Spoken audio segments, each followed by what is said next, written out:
For the first part of this series, just want to look at rods and reels really, and what is the best rod and reel to get you started, and just wanted to find a rod and reel that will get you out there fishing in the UK and what you should be looking at to get started. Now, a newcomer to the sport will probably be a little bit confused when you look at all the types of rods. You've got LRF, light rod fishing, pier rods, mackerel rods, continentals now, bass, flatfish and estuary rods.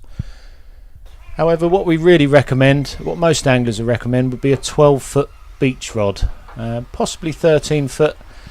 But if you're starting off fishing for the first time, then a rod like this is actually a 20-pound rod, and this is rung for what we call fixed spool reels, and we'll take a look at those in a moment. And this rod, you should be able to pick up something like this for about 20 quid really, and they'll come in package deals as well, so they'll come with the reels.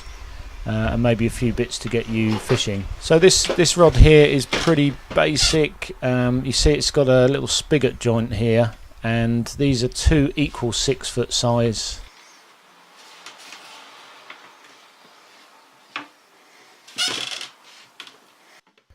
So running down the rod, really the materials that go into it dictate the price. Carbon gets used more in the higher end rods, and the blend makes a difference to the price. But when you go down the blank, it gets thinner towards the end. This is the rod tip itself. It's got some yellow paint on this one. That makes bite detection easier in low light conditions as well. So if you do get to pick one up in a tackle shop, have a little look at the rod rings. There's less rod rings on a fixed spool rod than there are on a multiply rod. Just check that they are in place nice and straight, and the little ring thing hasn't fallen out or it's bent. But usually they'll be fine. That's a reel seat, that's where the reel goes. That's a winch reel seat fitting, and the rod feet will go in that. We'll take a look at that later as well. So if you're having a look online, just moving on to the reels now. This is not a bad one actually. This is from Veals. Veals are a good online company. Check their reels out if you get a chance. Tronics Pro as well. They do this Virtuoso XT and ST reels. This is the 8000, and you'll start to notice numbers after a reel, and that gives a reasonably good indication of the size of it. X8000 here for Tronics is their beach range size. You've also got Shimano as well. They do a lot of good reels for beach angling. This is the XSB. The B stands for beach. Their numbering system's a little bit higher actually, and we'll come on to that in a minute.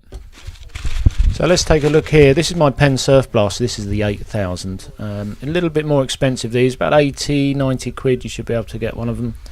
It's got an ambidextrous handle, so you can move the handle either to the left side of the reel or the right, obviously depending on whether you're right or left-handed. That handle actually comes out. It's got a good strong handle, this one, rubberized, moves quite well. But remember, you'll probably be using these reels in quite harsh conditions. So if you're picking one up for the first time, you can spend as much money as you like on these reels, but for getting you fishing out and about there, you should be able to get something for about £40, or as part of a kit, as we were saying earlier. So this is the bail arm. This is the bit that catches the line, and it's got a nice strong click, and it stays locked there, so when you're in the casting position it doesn't flick back over by accident. That's something to watch out for on the cheaper reels. This is quite a large diameter spool, 3 inches. It's a little bit over 3 inches, this one. So you're looking for a spool with about 3 inches wide. You can take them off and change the spools as well on these. So depending on what the parts are made of really dictates the cost of the reel. So yeah, pretty much something like this if you're fishing for the first time. Quite a large spool, that one, particularly if you're used to using freshwater tackle.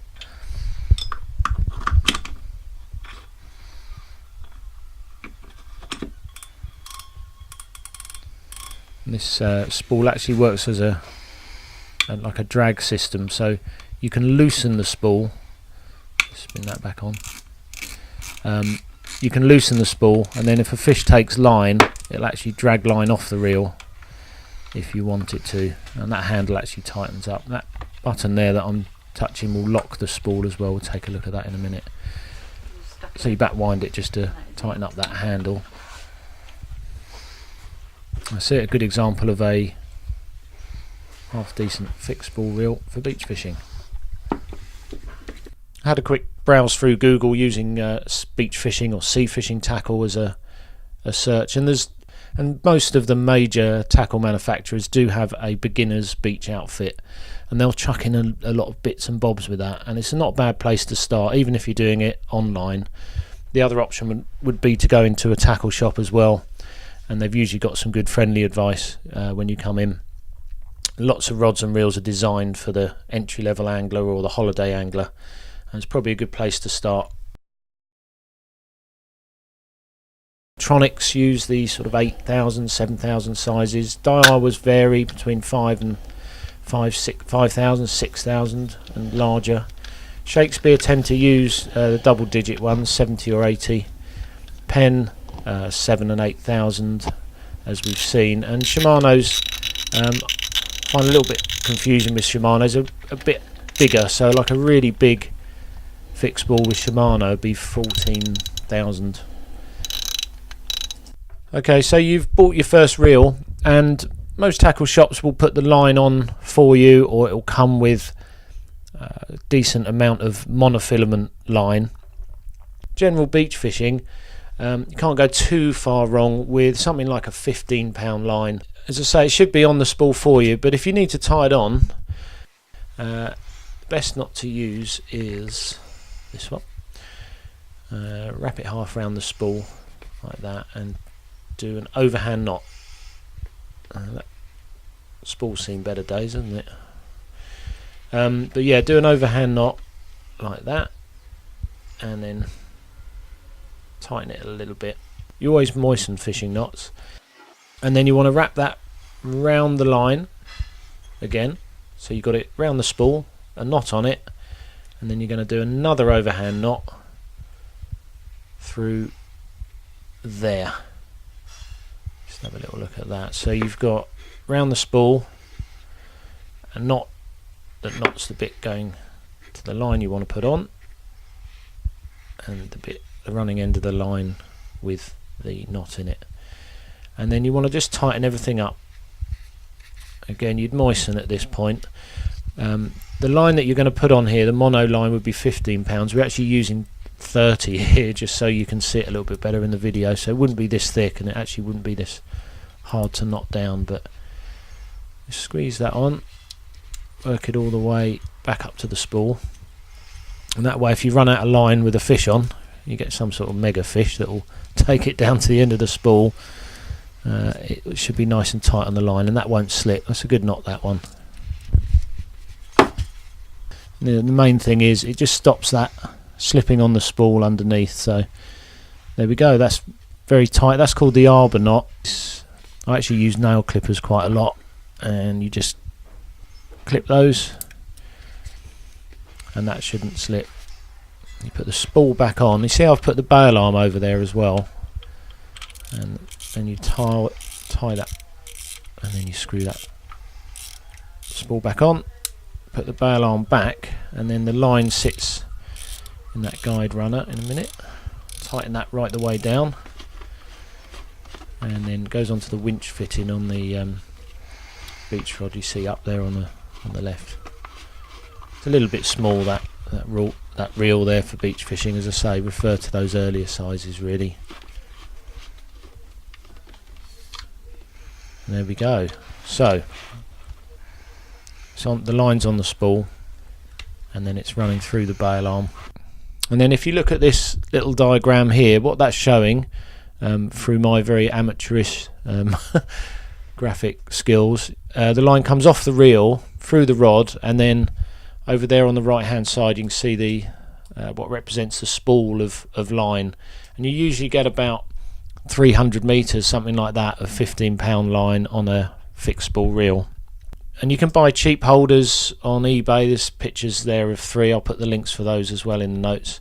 And it just clamps the big spooler reel that you want to put on the line in nice and neatly. And there are better versions of those through the main tackle manufacturers. Again, we'll put some of that in the notes. This is something I've just rigged up really just to give a rough idea. So you can, the main thing is it needs to roll off the spool in that direction and not come off on an edge like that. So we've got the line, and now we're going to tie a leader knot, and we recommend you use a leader knot if you're beach fishing. Line that's in my right hand, and then the leader line in my left hand will be about 60 pounds for what we're going to show you here. So the first thing I do is I just tie an overhand knot in the thicker leader line like that, and then you want to leave like a little loop in there because you're going to come through with the main line working right to left, and then you're going to pull that through. You're going to need about, I'd say about 10 inches or so there, and then with your forefinger and thumb keep that nice and tight, and then I try and keep this part of the leader line quite straight as well, and that'll come clear in a minute. So all you're going to do is go round here once, twice, 3, 4, 5. I'm going to go 6 times round there, and then form another loop with that black line so it looks a bit like that. And I'm still pinching with my thumb and forefinger the tail end here, that's wiggling, of the main line and the knot of the leader line. Okay, so working back the other way, I'm going to do the same amount. 1, 2, 3, 4, 5, 6.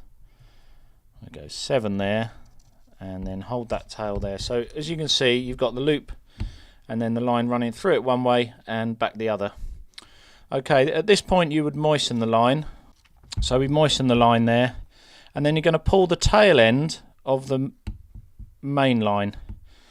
Okay, so hold on to the knot here with your finger and thumb just loosely, and then pull from, as you're looking at it, left, right to left, that tail out in that direction, and that should form a nice straight knot on the line. And when you get to about there, it will start to bite on the leader line, so just pinch it with your thumb and forefinger, and then pull on the tail, pinch it a little bit, pull on the tail, and then all those loops should be nice and straight and flat.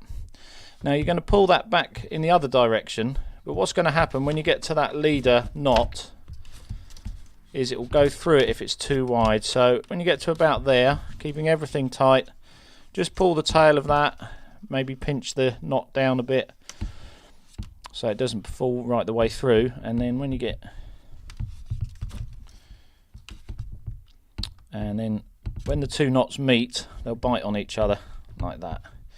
And actually when you pull on the main line, it helps the leader knot to get tighter. So there you go, and I'm really pulling on that now in both directions. Okay, and that's definitely going nowhere, and we've obviously moistened it well as well. And then you want to clip the ends off. Don't want to go too close, but you don't want lots of tails hanging off either.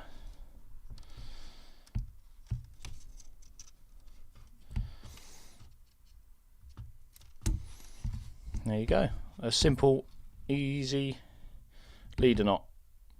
And here's the beach reel in action. This is our little 6000 Mitchell reel. A little bit small really for beach fishing, but there it goes. So you've got the spools moving up and down, you can see that as I turn the handle, and that bail arm is laying that line quite nicely across the spool, so you don't need to worry too much about that. The reel is doing its work. A little bit small, that Mitchell 6000. There you go, battered old reel, that one. So this is your matched rod and reel. You've seen how to put the rod together. When you're setting up on the beach for the first time, it's better to get out the wind, perhaps do it behind some sort of shelter if you can, just to concentrate on making sure your tackle's spot on before you fish. You should have a leader line attached, which will make it a lot easier to thread through the rod rings. When you're pulling the line through that first rod ring there, so loosening up this spool, Means you can pull that line through.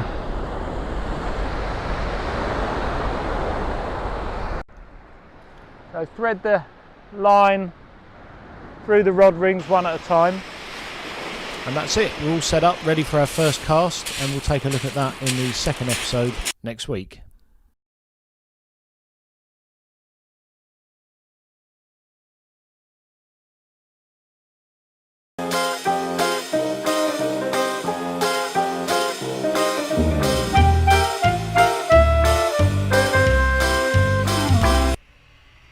Some GoPro footage of me being put through my paces with an angling coach. This is actually Brian Pass, a good friend of mine, an angling and casting coach. And that would be the first tip really. If you're a beginner and you're learning to cast, the first thing I'd recommend is to get your own coach. They're invaluable. They can look at what you're casting like, even if you've casted for a while, and they can iron out little problems before you start to get into those bad habits. So the first thing I did really for this video was to go down and see Brian. Here we are on Hastings. He put me through my paces with this Continental rod, and it was great, really worthwhile.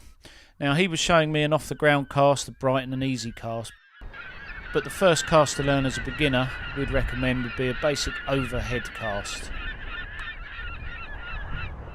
So you're facing in the direction of the cast and you're drawing the rod back. And it actually looks like from the photo on the right that the rod is moved back at about 2, almost 3 o'clock, but it's actually between 12 and 1. And that's not a bad place to start. And then you're going to bring the rod through, pushing with your right hand as a right-hander. A slight pull to the left hand.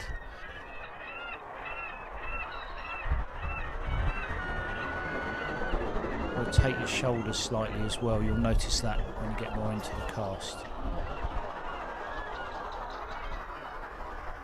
So for all this to happen, you're going to have to pull the line off the spool.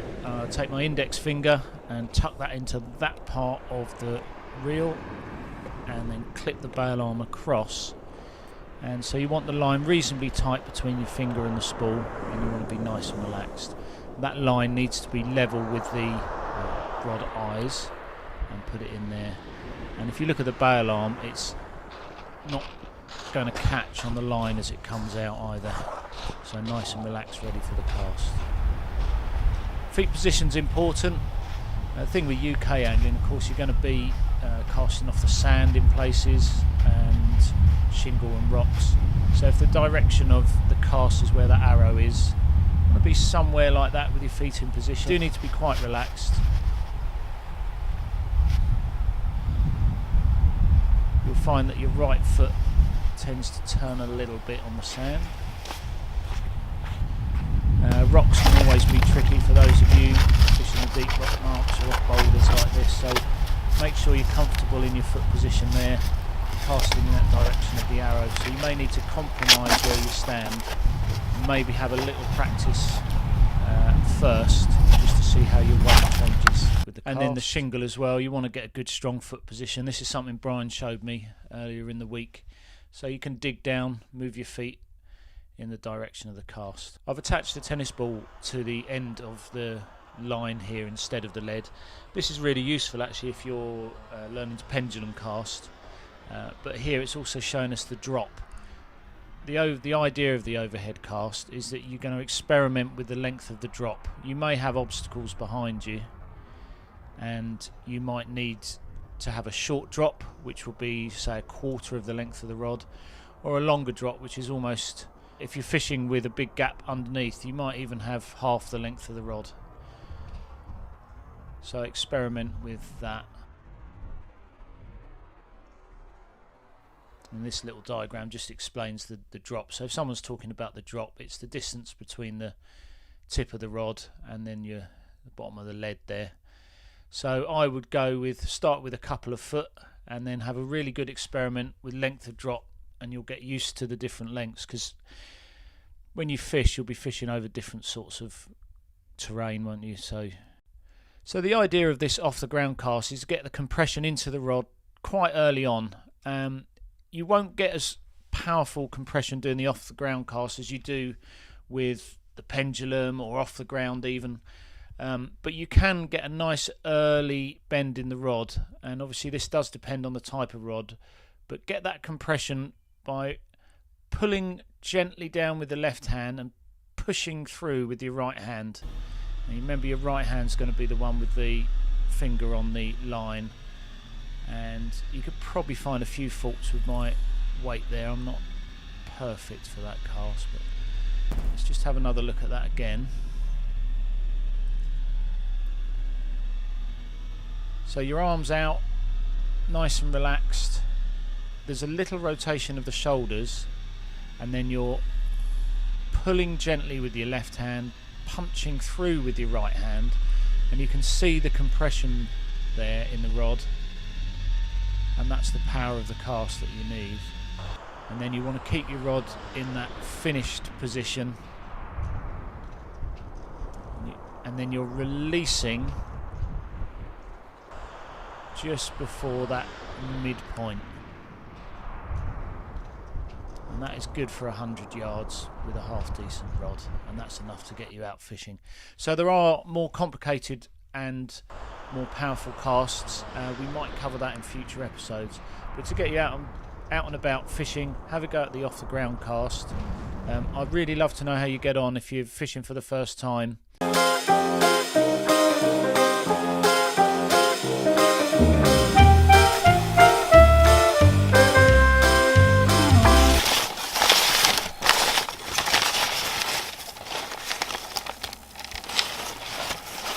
Probably best to dig your own lugworm, but here are some from the shop. Generally you'll find these wrapped. These are yellowtail lugs, two sort of varieties really, black lug and blow lug, and this is how they come. They're quite sticky out of the paper, but actually when you throw them on the floor they firm up a bit and they're easier to put on the hook.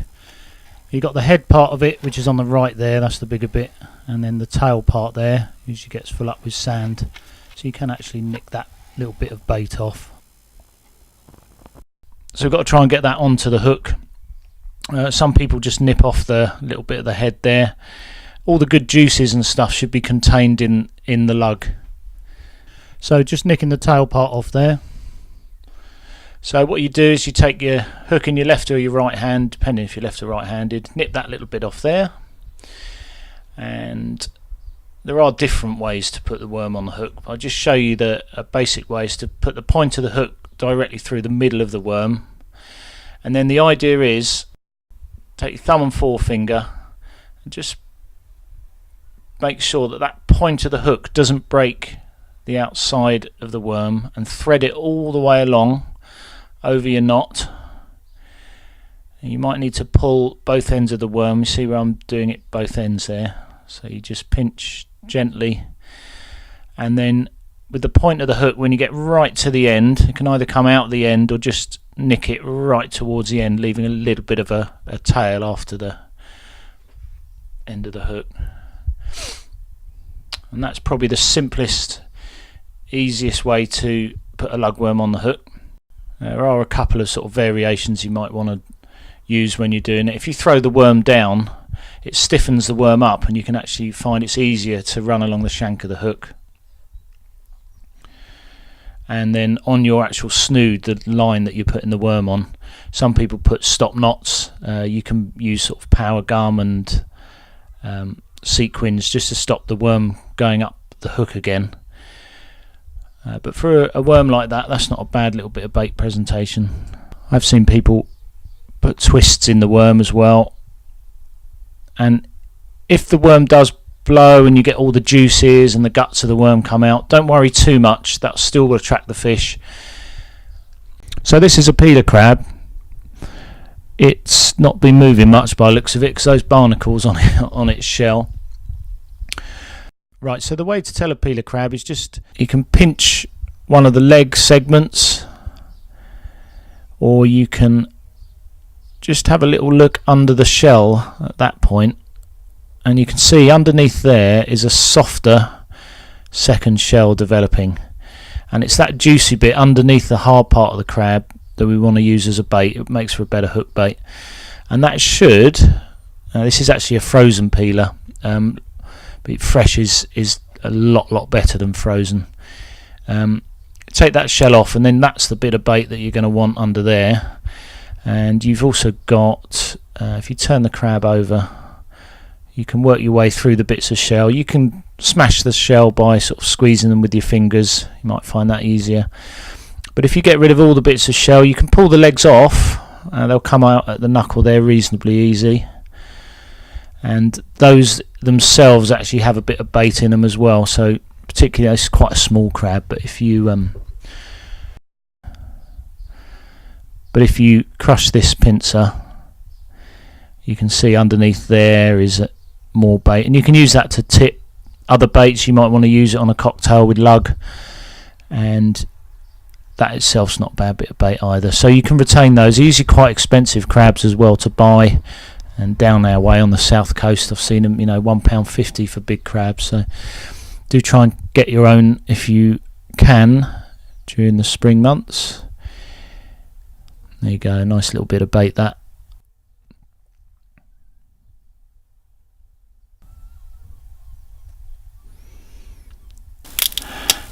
There you go, so it just cracks open.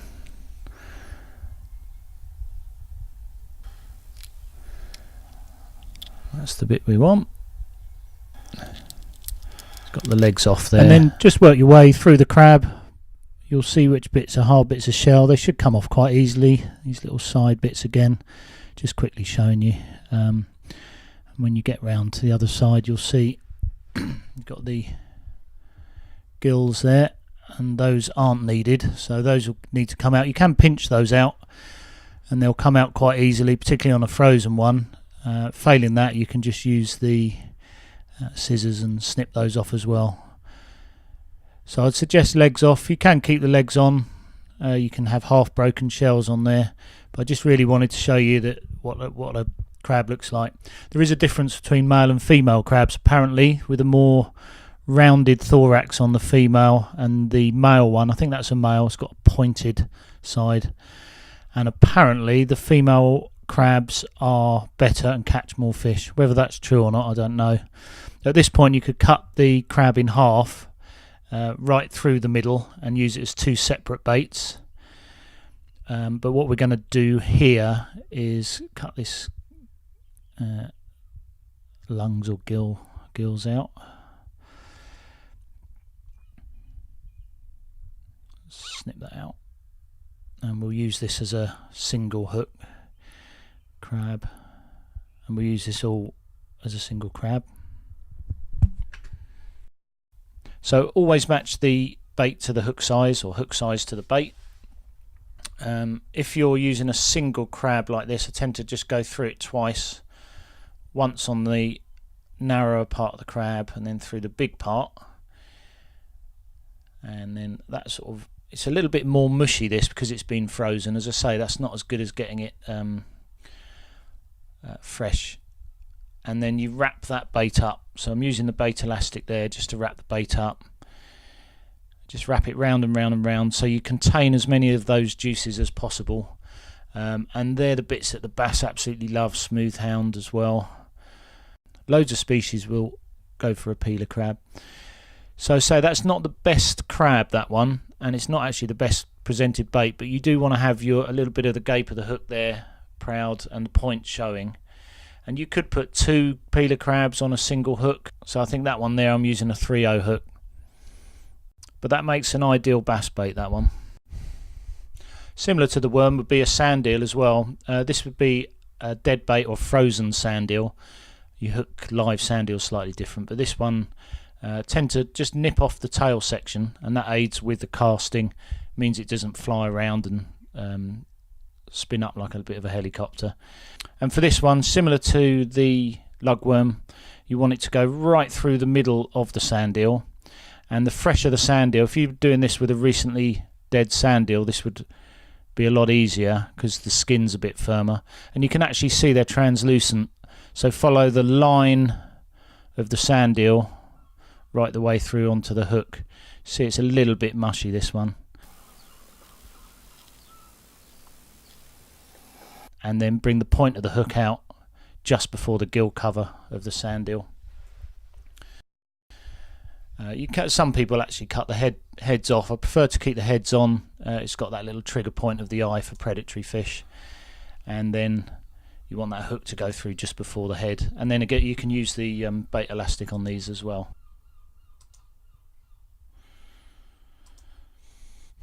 Fresh mackerel are a good bait. Frozen, blast frozen, a good second best. This is a frozen bait, but it's been blast frozen.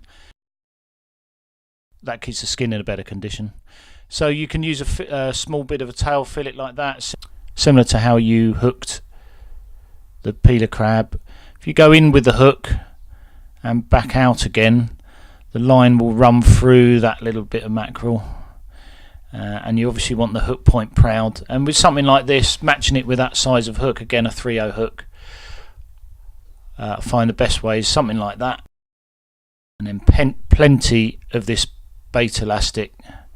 Start softly and then just get that little bit harder,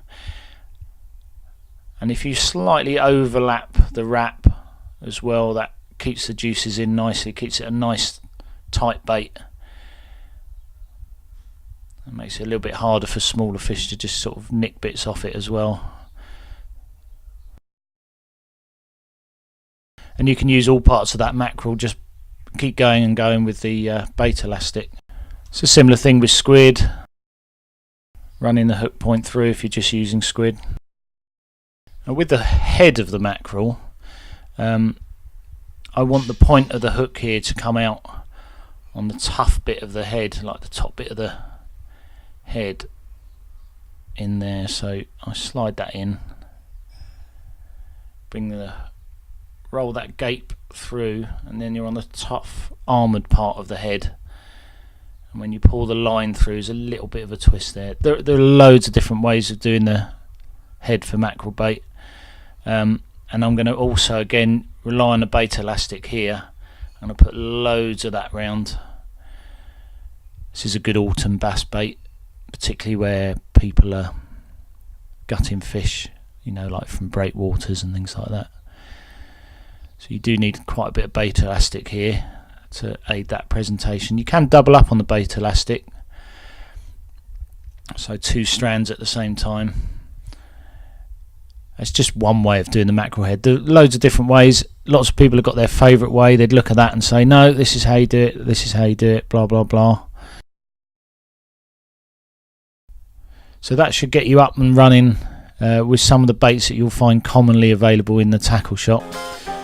Plenty of juices here, aren't there? Can't believe I'm doing this in a studio. It's going on, everything going over the lights.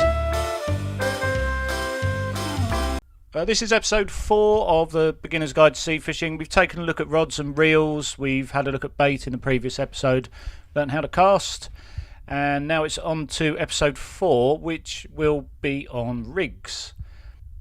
How to tie them and what you need. Oh, but before we do, just wanted to try and get you to subscribe to the channel. I've been out and about. I even took a float out and went swim fishing. We've caught some bass already this year as well, so please subscribe. You'll get a bit of that, and you'll also get your rig videos as normal and some sea fishing marks. Got plenty to put on the channel, so please subscribe. Click that red button, it's underneath. Nice little schoolie, that one. We're going to take a look at the leader knot in a minute, but this line should go to a clip, bit like this one. There's different varieties. The idea of having a clip at the end of your line is you can change rigs quickly. You can see here, this is one rig. You just simply clip it on and off of the swivel, so you can change rigs quickly. This is a breakaway lead. Now the type of lead you use depends on the conditions, tidal movement, type of bottom that you're fishing over, whether you actually want it to move. But a grip lead's a good idea. It enables the fish to self-hook once it sits in the tide, and those grips will be pulled out once you wrench it out of the sand or shingle.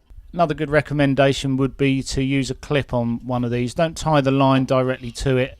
At the bottom of your rig you would always have a lead clip of some sort. Also stops it spinning the line round. Always best to use a leader knot. This is how you tie one. Different ways of doing it. This is a good place to start. We're going to tie the leader knot onto this 20-pound line that's in my right hand, and then the leader line in my left hand will be about 60 pounds for what we're going to show you here. So the first thing I do is I just tie an overhand knot in the thicker leader line like that, and then you want to leave like a little loop in there because you're going to come through with the main line working right to left, and then you're going to pull that through. You're going to need about, I'd say about 10 inches or so there, and then with your forefinger and thumb keep that nice and tight, and then I try and keep this part of the leader line quite straight as well, and that'll come clear in a minute. So all you're going to do is go around here once, twice, 3, 4, 5. I'm going to go 6 times round there, and then form another loop with that black line so it looks a bit like that. And I'm still pinching with my thumb and forefinger the tail end here, that's wiggling, of the main line and the knot of the leader line. Okay, so working back the other way, I'm going to do the same amount. 1, 2, 3, 4, 5, 6. I go 7 there, and then hold that tail there. So as you can see, you've got the loop and then the line running through it one way and back the other. Okay, at this point you would moisten the line. So we moisten the line there, and then you're going to pull the tail end of the main line. Okay, so hold on to the knot here with your finger and thumb just loosely, and then pull from, as you're looking at it, left, right to left, that tail out in that direction, and that should form a nice straight knot on the line. And when you get to about there, it will start to bite on the leader line, so just pinch it with your thumb and forefinger, and then pull on the tail, pinch it a little bit, pull on the tail, and then all those loops should be nice and straight and flat. Now you're going to pull that back in the other direction, but what's going to happen when you get to that leader knot is it will go through it if it's too wide. So when you get to about there, keeping everything tight, just pull the tail of that, maybe pinch the knot down a bit so it doesn't fall right the way through, and then when you get, and then when the two knots meet, they'll bite on each other like that. And actually when you pull on the main line, it helps the leader knot to get tighter. So there you go, and I'm really pulling on that now in both directions. Okay, and that's definitely going nowhere, and we've obviously moistened it well as well. And then you want to clip the ends off. Don't want to go too close, but you don't want lots of tails hanging off either.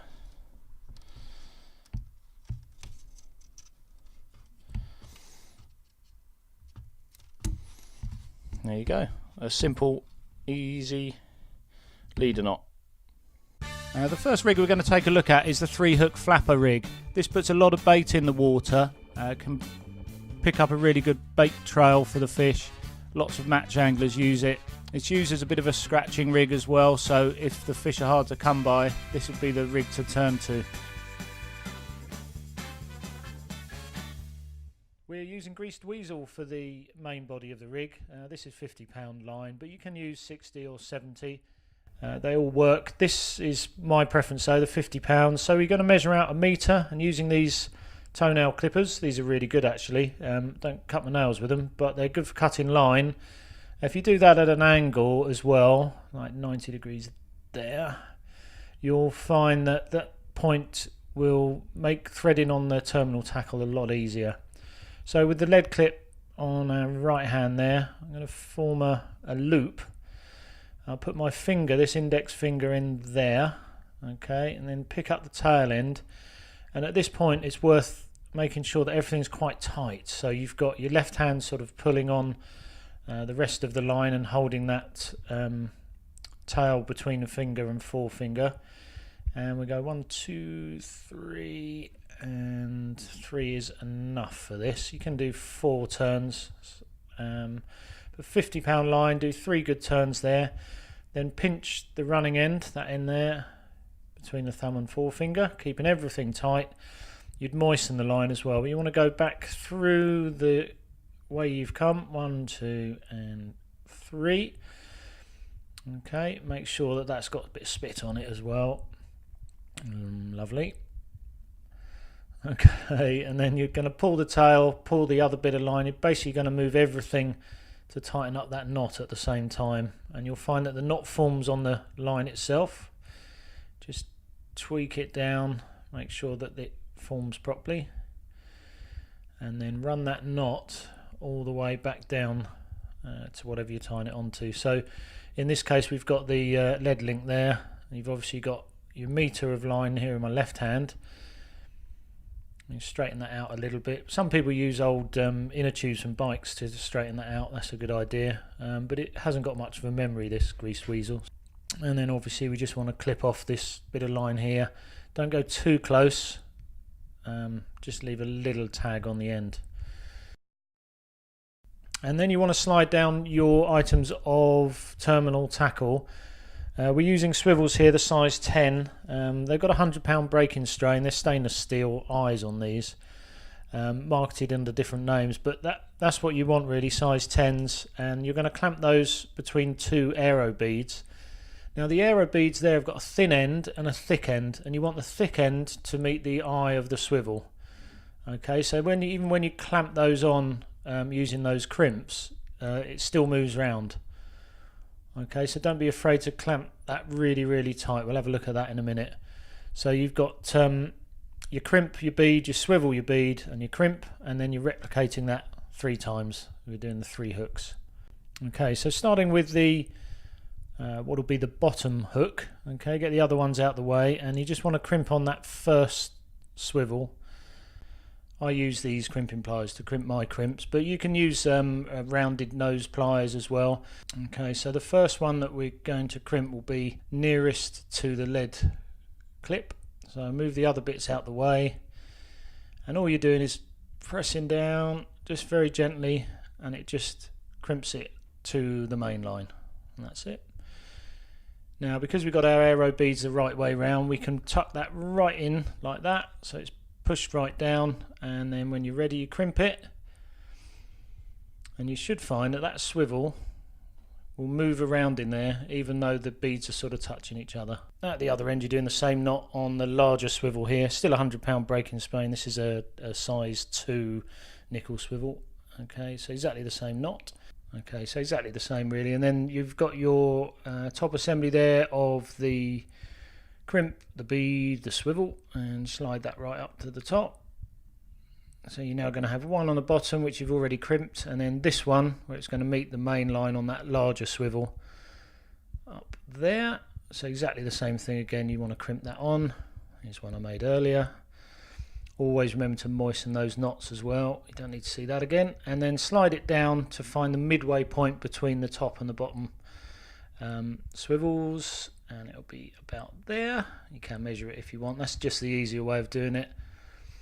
Okay, then we're going to tie the 3 hooks on. You want the hooks onto the line first, so similar knot. This is a blood knot, keeping everything tight. 1, 2, 3, 4 and 5, and then through the middle there.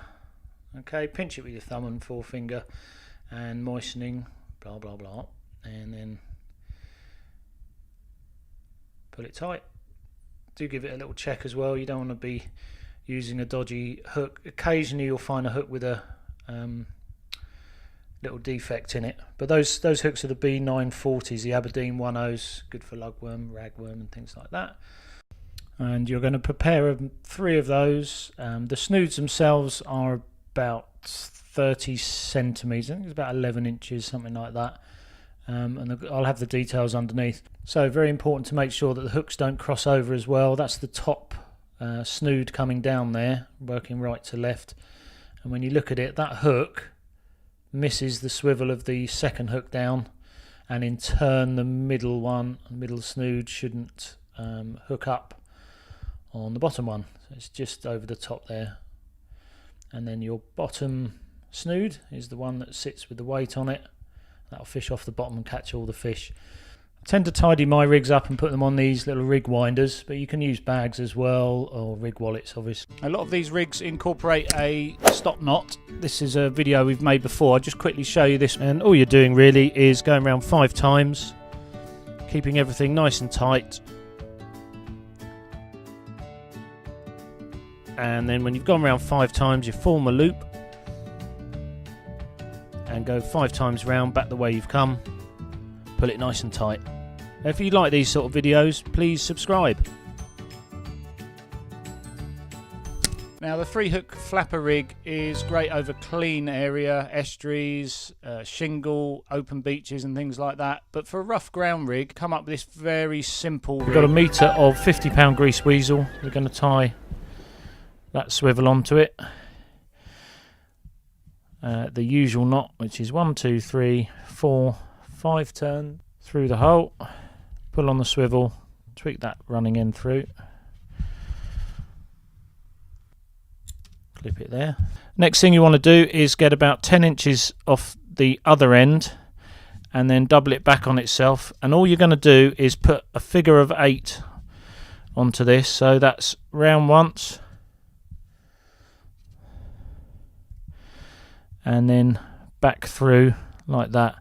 And you want quite a big loop that you could get sort of 4 fingers in. And the reason we do a big loop is because we're putting that through the eye of the lead, round the lead itself, and then back again. So you can see why the loop needs to be big enough to go over the lead.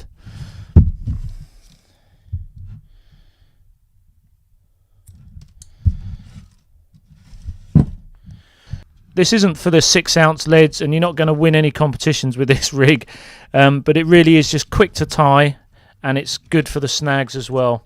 So feeding your way up to the other end of the line where you've got this swivel, you're going to do your dropper and you're going to tie it onto this line itself.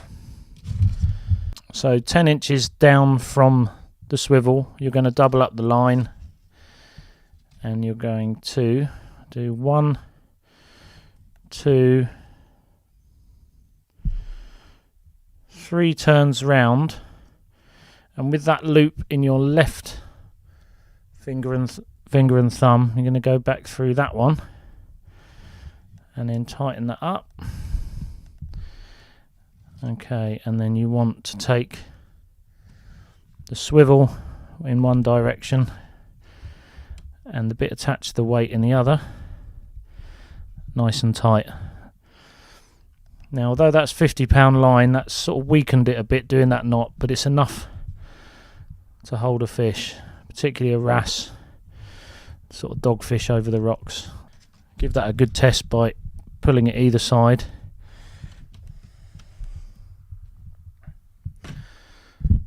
And then this loop that you've got needs to be cut. So cut that reasonably close to the knot.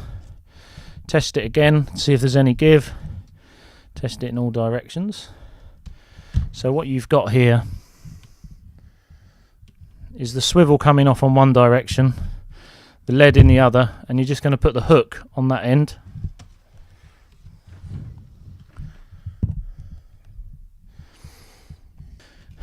And then tie the hook on. So this is a super simple rig for rough ground. If you can't use a pulley, if you haven't got the gear for a pulley and you need to make something, now if you wanted to add a rotten bottom to that as well, so that there's a chance of you getting the hook back, just tie a lighter line, in this case we're using 30-pound line, onto the lead, directly onto the lead, and then the rotten bottom bit goes onto the loop that you'd previously put the lead on. This is so simple. There you go, moisten the line. You can imagine I've done that. And that's it. You don't want to cast 6-ounce leads, you don't really want to power cast. This is just for dropping it down for wrasse, perhaps into holes and gullies. You're going to get snagged, but if you do, you've got a chance of getting that out. And it's a tough little rig. I've caught lots of fish with this, lots of pollock actually. If you're going to use bait for pollock, give it a go. This is an alternative way of doing the pulley rig, using these little rocker things here, and we're using 40-pound rig line here for the main body of the rig. I've got 4 foot of this, so thread it through and take one end. You're going to measure it up against your clipped weight here. So onto the lead clip, the usual knot. The other end, you're going to thread on a bead and a crimp, and then your hook. This 4-row hook is what I've been using for the bass recently. So one,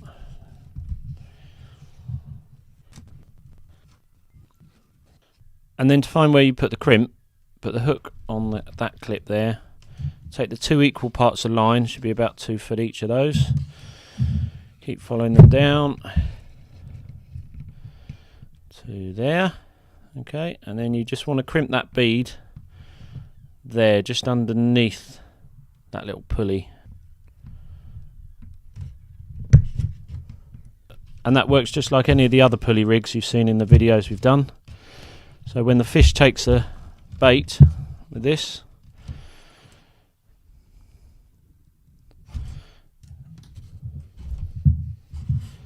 it means that the weight comes off and is less likely to snag as you're pulling the fish in. They're really good, these, quite robust, strong.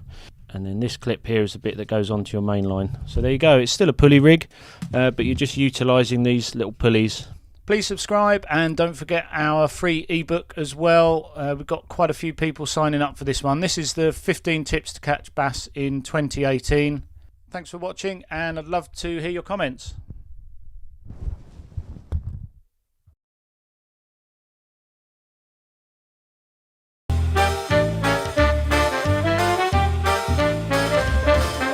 In sea fishing terms, you could call a venue like your basic area that you're fishing, whereas when you hear anglers talk about marks, they're being a little bit more specific.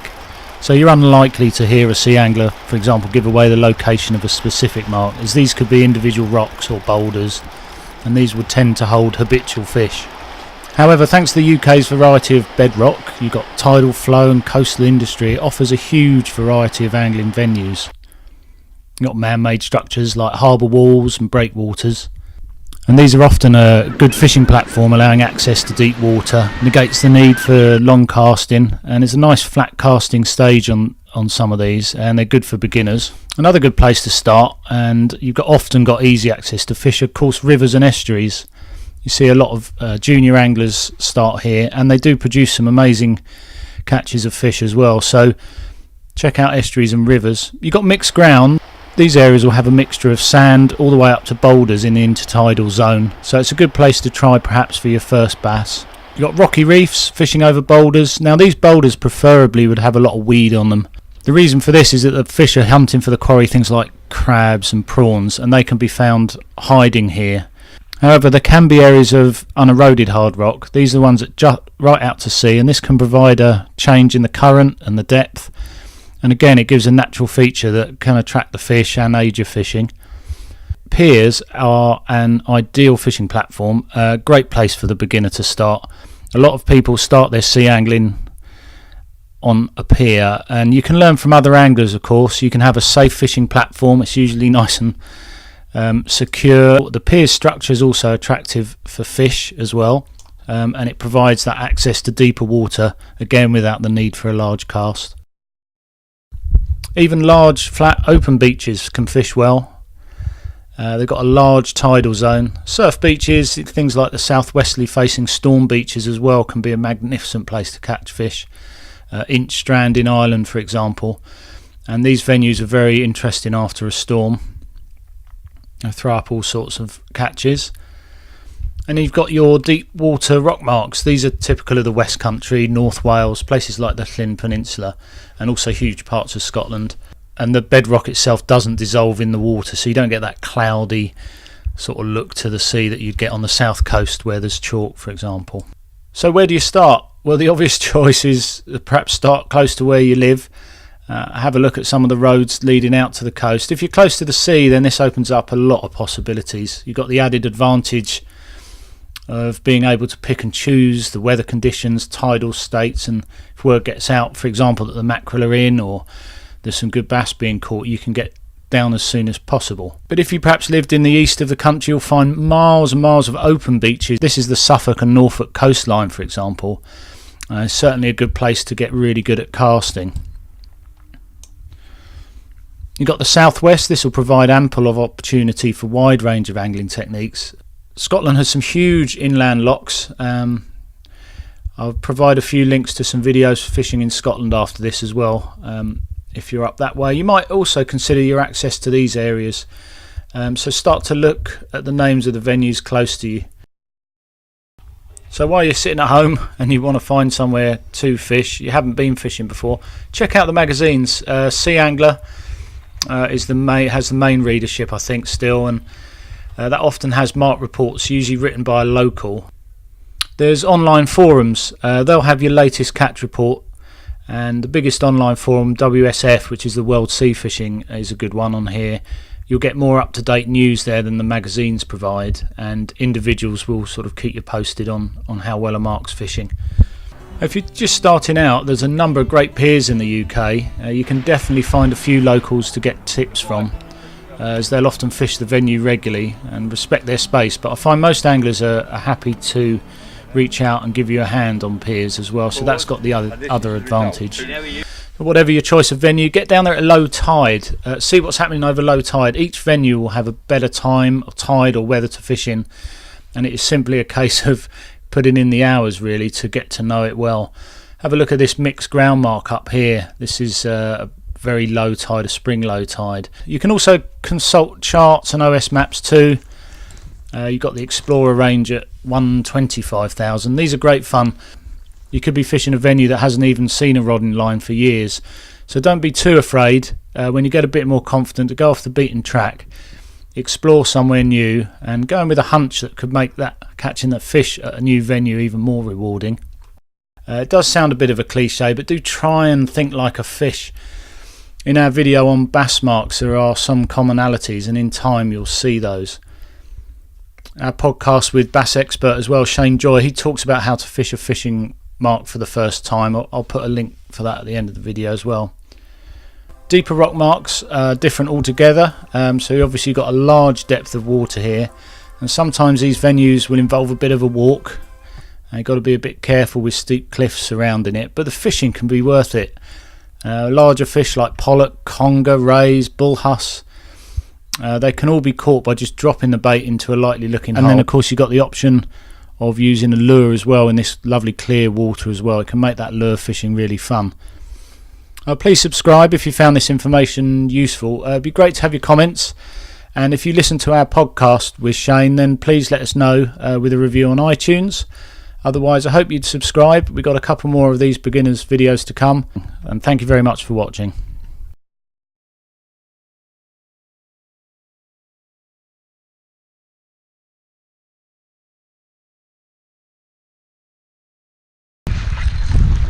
Yes, good.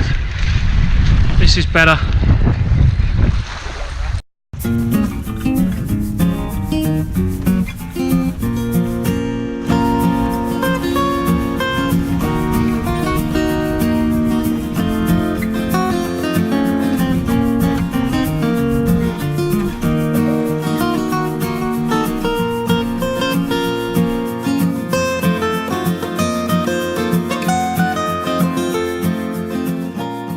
Lure angling is more of a subtler form of sea fishing, especially compared to what we've looked at already of fishing off the beaches.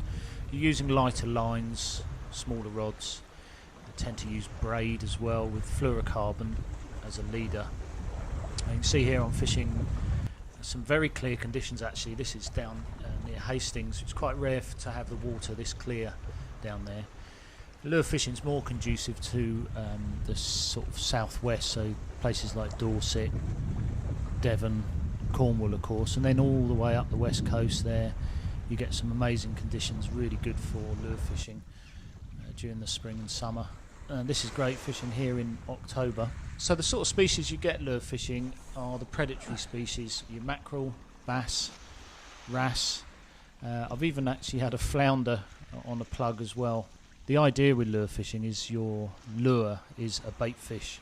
It might be an injured bait fish, some of them wobble, some of them are jointed. This is a jointed lure, this is a J11. They also do the J13, which would be my preference. J meaning jointed, and then the 13 centimetre size is good. This is a black minnow. We did a review of this. Another good lure, bit more for deeper, clearer water. See, the hook sits on the top of the lure like that, less likely to get snagged. And they do different varieties. You've got different tails and stuff. You'll be using the shore one, really is easy to flick out. So there's loads of different lures, ways of fishing lures. You've got a Dexter wedge, comes in different sizes. You've got things like shads and minnows, little fish imitations. Mackerel feathers as well you can use on quite good fun on a lighter rod, and a red gill as well, which is an older design. There's some more modern lures here. This is the Mega Bass Zonk, it's done well for me this year, £20 worth. And the Yozuri as well, another modern Japanese design lure. You can spend as much as you like. This is a very cheap version here. This is a surface lure, one that you would bounce across the surface. And then I tend to clip them on using a little clip like this, sometimes attached to a swivel, but the main thing is you're not tying the line directly to the eye there. This is a cheaper version. This one was a Tronix Pro, which has gone rusty, with the little ball bearings in there. So you can spend as much as you like. It is sometimes worth spending a bit more. Bear in mind you might lose a lure or two. Putting into a nice fish here. So obviously you want to cast in and around the rocks, look for the features, perhaps fish an incoming tide, something like that. This is a bass that I caught last week, and water beautifully clear. This one was actually on a J11 jointed plug, made to look like an injured fish. Nice.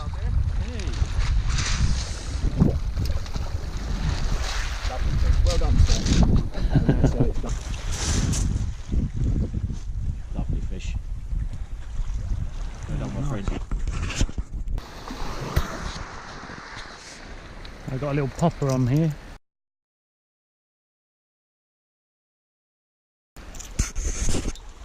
Let's give that a go. You can see it skidding along the surface. But if you're new to lure fishing, you want some good features under the water, things like, you know, boulders, weed covered rocks and things like that. If it looks like you're going to lose your lure in it, it's probably a good place to fish. In terms of rod length, I use a 7 or 8 foot rod, so it's a lot lighter than your normal 12-13 foot beach casters. Obviously I'll take a look at the reels later, and also show you some other bass I caught this week. As I say, this is a 7 foot rod.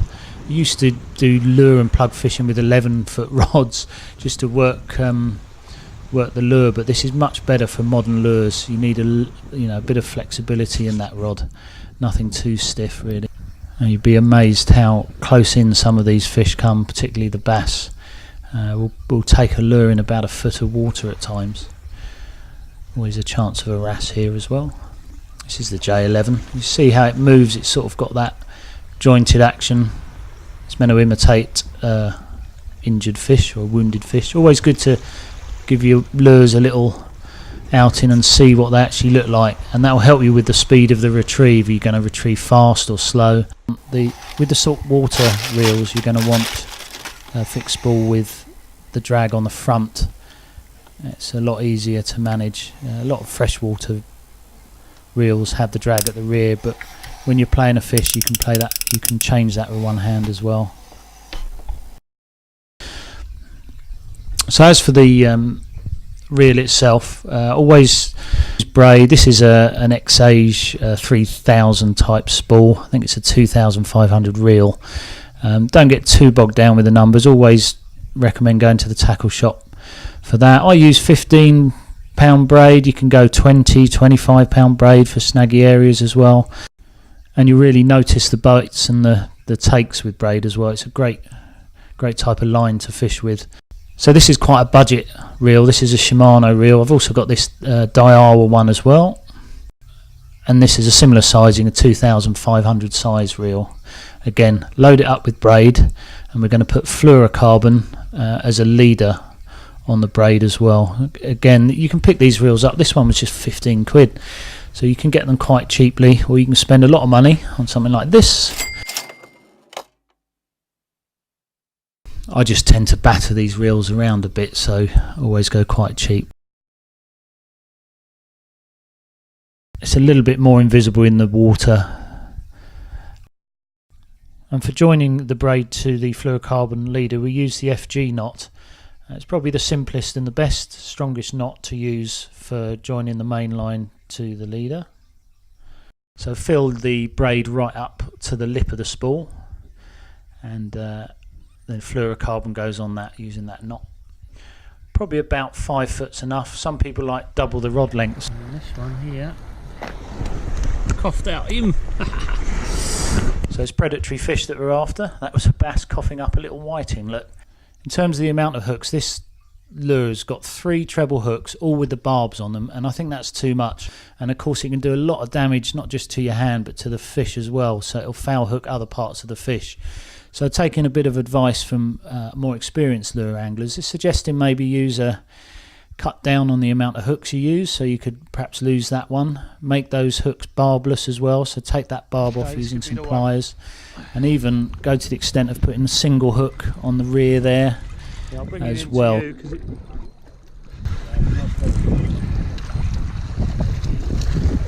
Sorry, go on. Beauty. Oh, lovely. Bar of silver, well done, mate. Jobs are good, and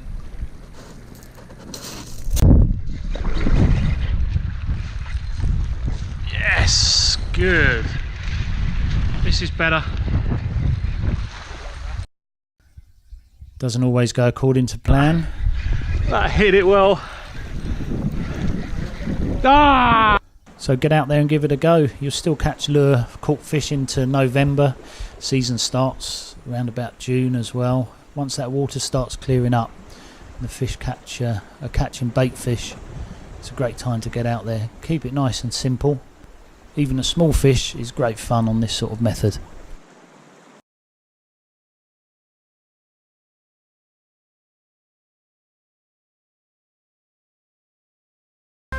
Well, like a lot of sea anglers, I've spent a lot of time wondering what on earth's going on underneath the water. Are the fish actually there?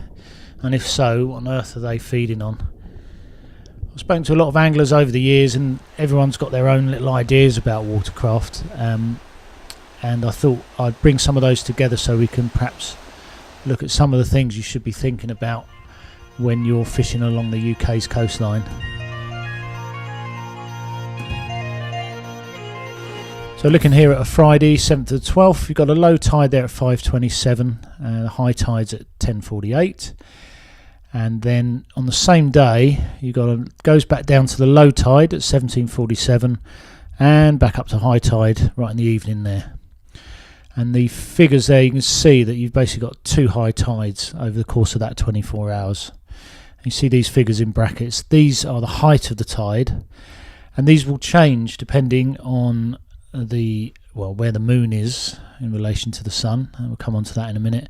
You can see on the next day there, on the morning high tide, it's 7.41 metres, whereas previously it was 7.42, so it's obviously getting slightly smaller in its size. It's not a big difference here. You could find there's a bigger variation in the difference, but it's worth noting that not all tides are going to be the same, and this really helps the angler when you get this sorted out. So what we've got here on this diagram, when the sun and the moon pull in the same direction, it leads to bigger spring tides, and then when they are at right angles to each other, which you can see on the top picture, you've got neap tides, which basically means that the spring tides are really big, and then your neap tides is less tidal movement. 2 things to be aware of.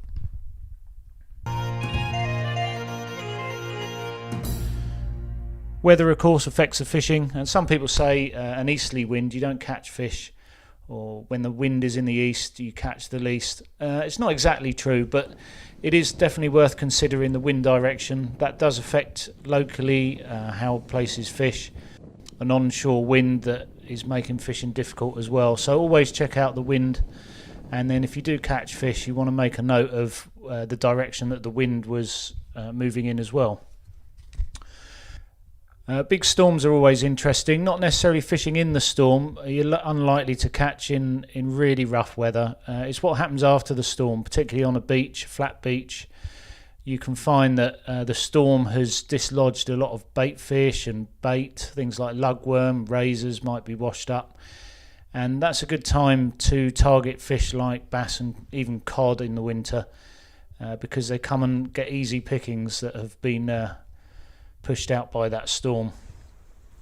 And during calmer periods, of course, the water can clear up as well. Here on the south coast, we suffer a little bit from the chalk, and it clouds the water up quite easily. But after a flat and calm period, you'll find that the water clears, and of course it's more conducive then to your lure fishing. So think about what the past weather's been like, and you might want to put some lures in your fishing bag if things have cleared up. Meanwhile, on the west coast, places like Cornwall and Devon don't suffer quite as much, and you'll find you can use a lure a lot more often than you would for... Now, we featured this beachy head mark in one of our videos, and it's a really interesting example of imagining the tide coming in. You can see there you've got lots of gullies and ridges and pools, and each of those will hold fish as the tide comes over. So it really is a case of getting down there and seeing which part of the tide fishes best. I tend to find on this particular venue actually catch quite well on an early tide, but also at high tide as well, about an hour before high tide. And it's very often the case that the first hour of low tide, where there's not much movement, but as soon as the tide picks up and it starts pushing through, then you've really got you've got more tidal movement to get the fish. And take a note at low tide. I always say this, but if you look at low tide, look at what's happening with the water when it comes over those marks. You might want to have a bait ready to go into a particular gully. And then think about the ebbing tide as well. Have you got a large body of water that's funneling through a small gap in the rocks? All the fish that have come up on high tide have to work their way out there, so it's a good ambush point. The time of the year you fish is going to be important as well. It's a bit of a general rule, and with all these points really, there are exceptions, but I mean, we've even had tuna this year down in the southwest and off the coast of Ireland. There's been triggerfish caught as well in the summer. Sunfish have been seen. So the seasons are changing, and the range of these fish.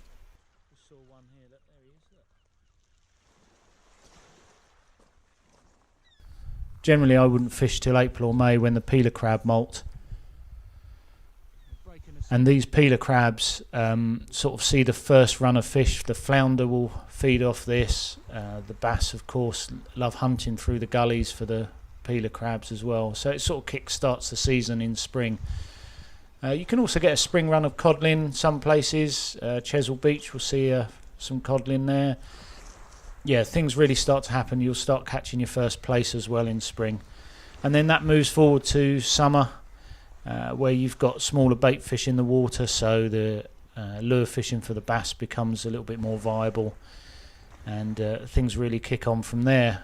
Mackerel shoals will start visiting the beaches in about June or July here, and they'll stay around actually all the way into November. You can see here I was actually catching these mackerel in November of all times. It's one of the latest months I've managed to catch them. And I've had bass all the way into December on the lures, but generally August and September for your bigger bass.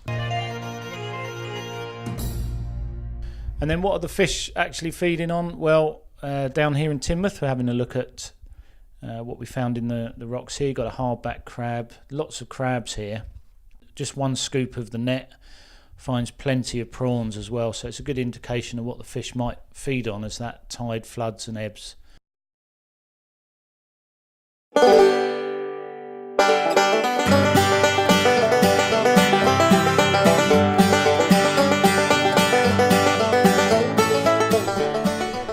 This is Teignmouth Bridge that separates Teignmouth and Shaldon in Devon. And what happens here, I think, is that the bass will sit underneath that pier, and there'll be down tide of those big stanchions there, and they're basically lazy, so they'll wait for the tide to flow past, and with the tide will come things like sand eels, and they'll dart out of their little hole almost out of the tide, and then take the bait as well from there. So have a little think about the natural and man-made features that fish might be taking advantage of.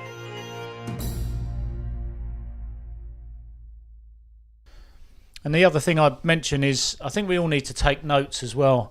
So every time you go fishing, you need to write down as much detail as you can about the conditions you fished in, what fish you caught, and equally as important, if you didn't catch as well. If you had a blank, there might well be a reason for that. These are the criteria I use for taking notes. You can obviously develop your own one. If you want one of these, send us an email. Details are underneath. Okay, we're almost there. I know it's gone on a little bit, this video, isn't it, really? So I just wanted to put in here a little top 10 video we did about a year or so ago on the top 10 ways to avoid snags. I'll put it in here because I think it is quite relevant to a bit of watercraft, because it hints at what's going on under the water. But if you're a beginner, hopefully you'll find one or two of these tips quite useful. 8 snags.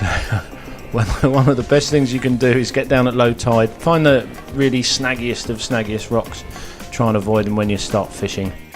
Now you could always use heavier line as well. The thicker line's less likely to cut on the rocks.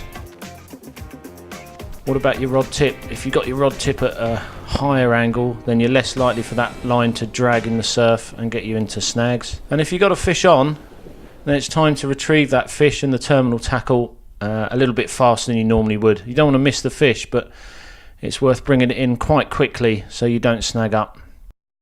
Using a pulley rig with less clutter is a great idea as well. And the good thing about these pulley rigs, when you're retrieving them in and you've got a fish on, then the weight will lift up on the rig assembly and it's less likely to snag on the rocks as you're lifting up. Make sure you choose the right weight as well. A too light a weight can get pushed into the snags, whereas a heavy weight, when you're retrieving it, more likely to drag along the bottom and snare your bait. So choose the right weight for the conditions. It's really worth keeping a watch out for the tides and the currents as well. So maybe cast up tide and let the weight drop into the position you want it to stay.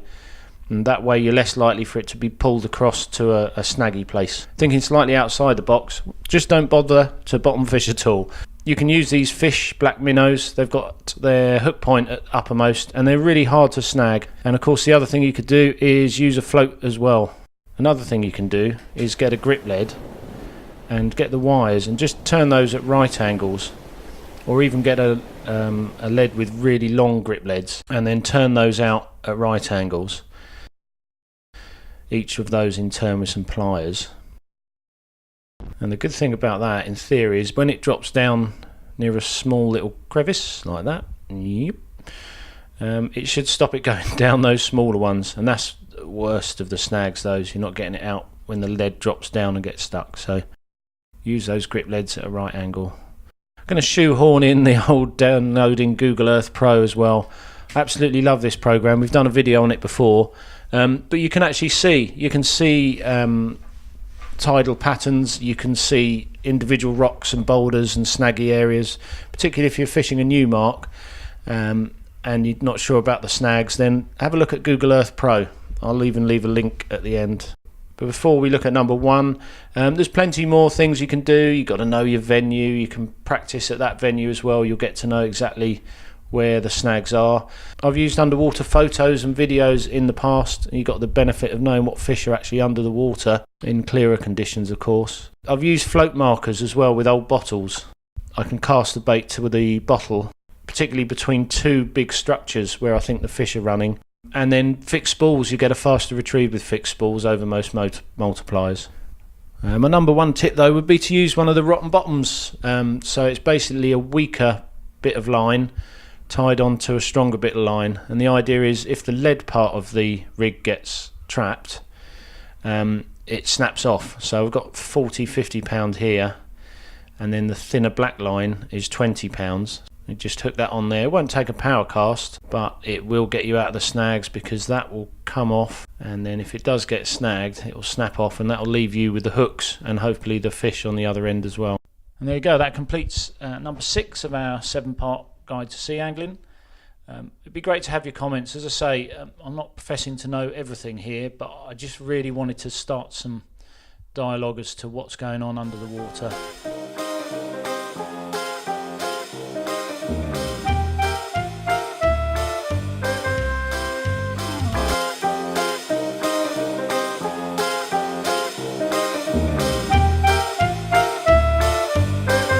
So we're up to episode number 7, the final episode in our beginner's guide to sea fishing. We're heading down to the south coast today, and we're going to be fishing from Langley Point, which is between Eastbourne and Sovereign Harbour in Pevensey. And we're lucky enough today to be joined by angling coach Brian Pask, with more than 40 years on the angling scene. He's also a fishing coach with the Angling Trust. And we've got one of his young junior anglers from the Bexhill Club today, Connor, and he'll be showing us the ropes today for fishing the beach for the first time.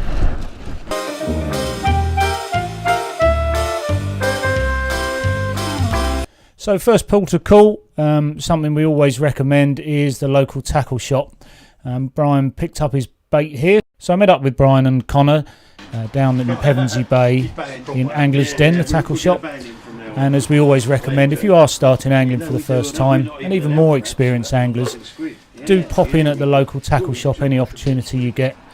Brian's picked up the bait here for today's session, but you do get to hear about what's being caught, and discuss the tides, weather conditions, and it's a good place for a little bit of a gossip, and obviously you can spend your money and get a few bits for the session that you might need. And it's got a really good community feel, the Angler's Den, as well. So they're not paying me to say this, but they do have a very good, well-stocked shop here. And I picked up on a bit of a conversation about what the owners think is the best leader knot for braid. So I gave him the microphone. This is what he said. Because it's 10 on a spool. It's 10 on a spool.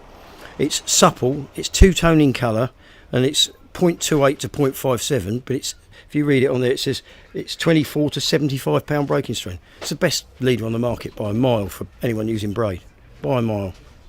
So you can obviously get that on the shop. I'll leave a link in the notes if that's something you want.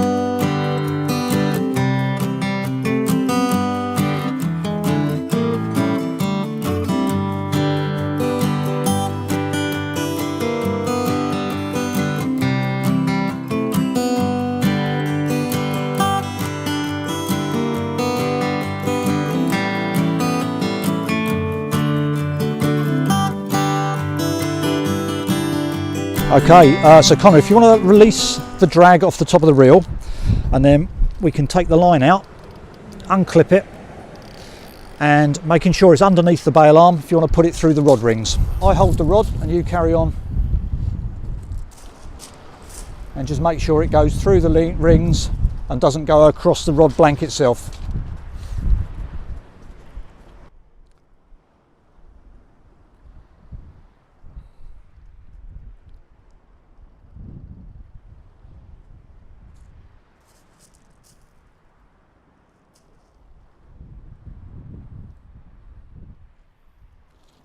That's it. So we've actually got a leader onto braided line here. Now the shock leader's there to take that initial shock when you're actually casting out. So what we don't want is the lead weights snapping the line as you cast out. So the shock leader on this is a tapered one. It's 15 pound breaking strain up to 50 pounds breaking strain. So the sharp end where the lead weight's going to be pinging off the rod rather, will be in at about 50 pounds breaking strain, and that should take the 4-ounce lead without any problems at all that we'll be using today. Now what we also have on the end is a little quick link, and onto the quick link we'll actually be putting the rig itself.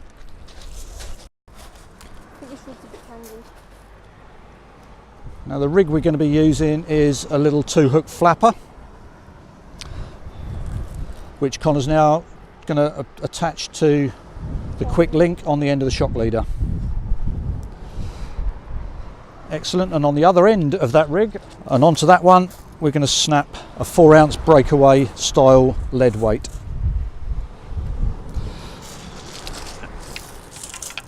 And there is the rig, the rod, the reel, ready to go. Now this particular rig is using fairly small hooks. These are a size 6 hook, attached to 25-pound nylon monofilament, which is the hook snoods, and the rig body itself is made out of 60-pound break and strain nylon as well, because that's going to carry the lead weight and we don't want that snapping mid-flight either. And the reason we're using smallish hooks today is that we'll be targeting flatfish and using worm baits. Okay, so the lugworm we're going to be using are freshly dug. These have just been purchased from the Angler's Den at Pevensey Bay, and Connor's going to attach one to a hook. That's it. If you can keep the hook all the way through the centre of the worm.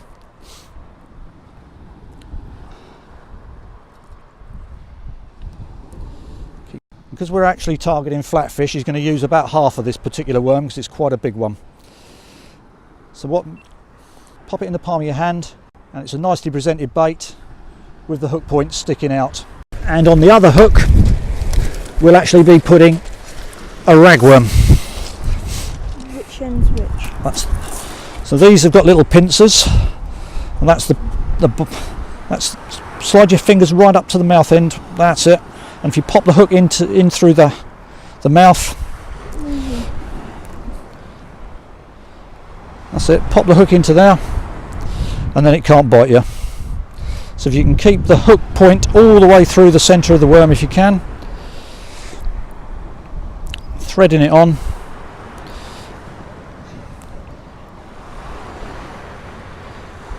They get a little bit slippy when when the juices start to flow out of these little ragworm, but that's nice.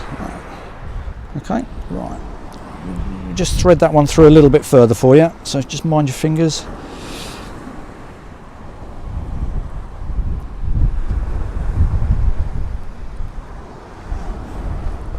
So we've got 2 nicely presented baits. One lugworm, one ragworm, and we get them out in the water and see if we can find some fish. Grip reds, because these are stainless steel, you can actually adjust them, so if it's rough you can tighten them up. If it's not so rough you can make them a little bit easier to pull out the sand a bit later. So just going to tighten these up a little bit. There's a little bit of tide running and there's a little bit of sea running as well. So we just tighten them up, and that will now sit in the seabed until we want to pull the spikes out to bring in hopefully the fish. And we can get away with using a lighter lead weight because of the braid that we're using today, which is thinner, so it attracts less tide pull and less wind resistance as well. So all in all, it makes the fishing a lot lighter and hopefully a lot more enjoyable.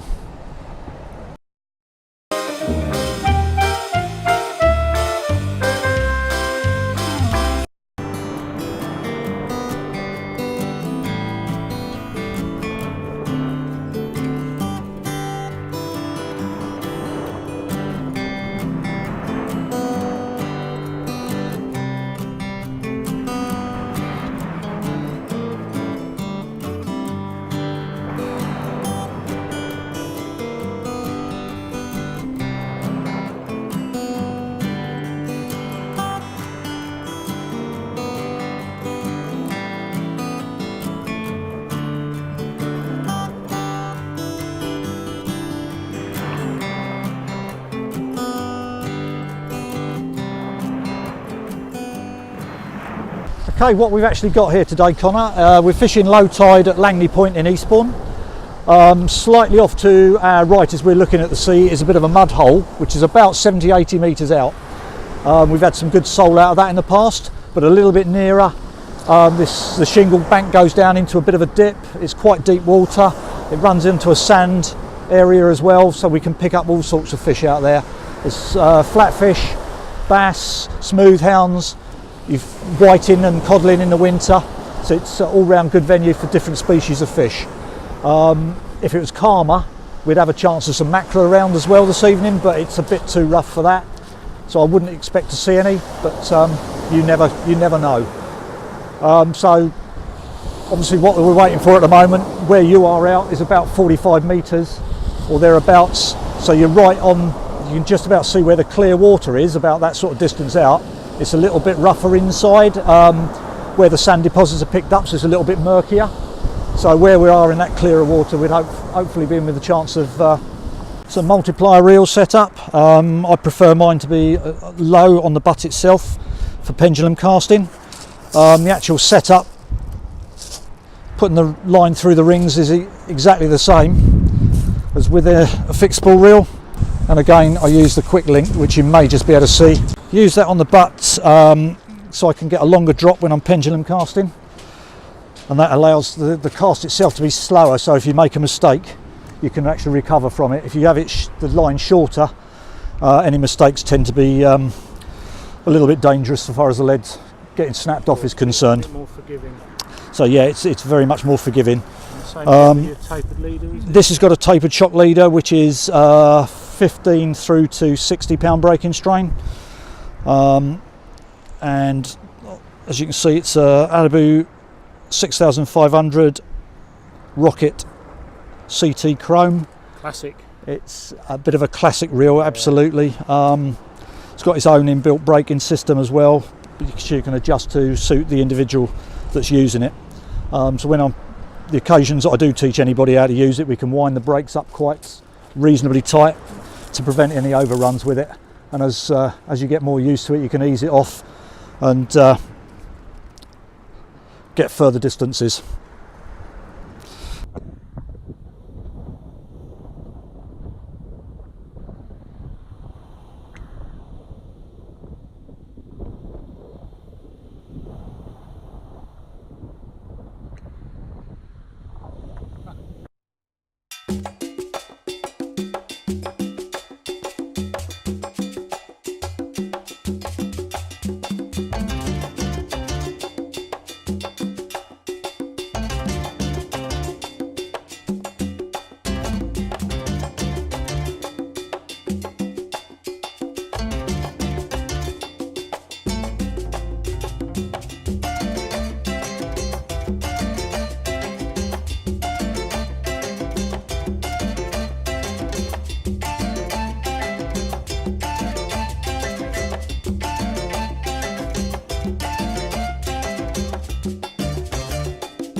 Right, so this is the rod rest setup. This is a tripod rod rest. It's quite stable, sits on the beach quite nicely, and it allows the rod to sit in a good position in the tide. Now the way I set it up today is not directly facing the sea, it's slightly angled, and that's because the wind is blowing from the direction right behind it, and it just allows that little bit of additional stability with the wind. It won't take the rods away. I think it's probably one of the most valuable pieces of beach equipment that we use, but probably vastly underrated as well. Well, they do say don't look in another man's tackle box, but let's have a look inside Brian's now. Unfortunately, I lost the audio for this bit, but You can get a good idea of what somebody who's sort of refined it over the years, what they tend to carry. And I'd imagine there's nothing in here that Brian doesn't need after all those years fishing and coaching.